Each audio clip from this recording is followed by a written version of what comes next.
So camping is something that you do most often in kind of like a first-person shooter or something like that, where you find a good corner or you find a good hill or you find a good window to look out, and then you stay in that one position the entire game and you just shoot people all the time from that one spot. And it's kind of, people consider it cheap. Or in the other way to think about it is oftentimes people would camp near a place that you would spawn. So after you die, you reappear in the game, and so you'd pop up, and suddenly there's someone right in front of you who's prepared for you there, and they take their gun and they shoot you in the head and you die, and you're done. So inside the actual psychology and the strategy of the game, camping can be a very useful and successful strategy. A lot of people don't like it.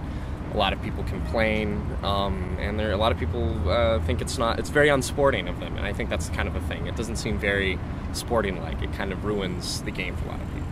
But a lot of them, people that camp, think it's a legitimate strategy.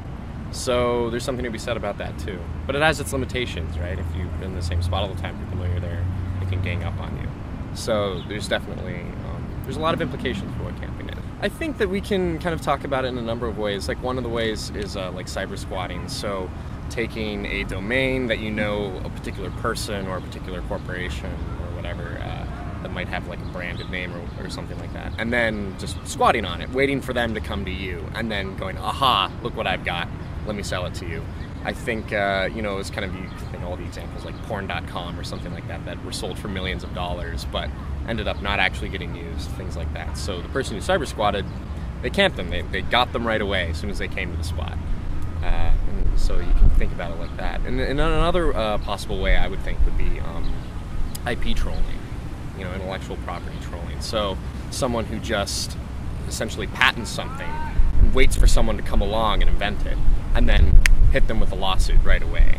So there's been a lot of kind of talk in the last year about kind of the problems with IP, and then IP trolling is definitely something that comes up regularly.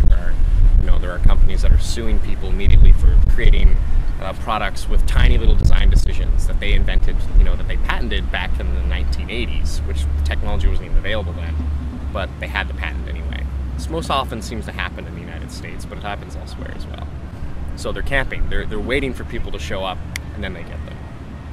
You can kind of maybe look to the Rahm Emanuel Twitter account that was kind of like became more popular and bigger as a parody of the actual real Rahm Emanuel, but it exploded out of Chicago, and everyone all over the United States and even in Canada found it very interesting that this person had kind of squatted this particular Twitter domain and then used it and used it to very good effect, actually, to like kind of basically like shoot the real Rahm Emanuel's kind of his reputation as being a foul-mouthed kind of Politico kind of character.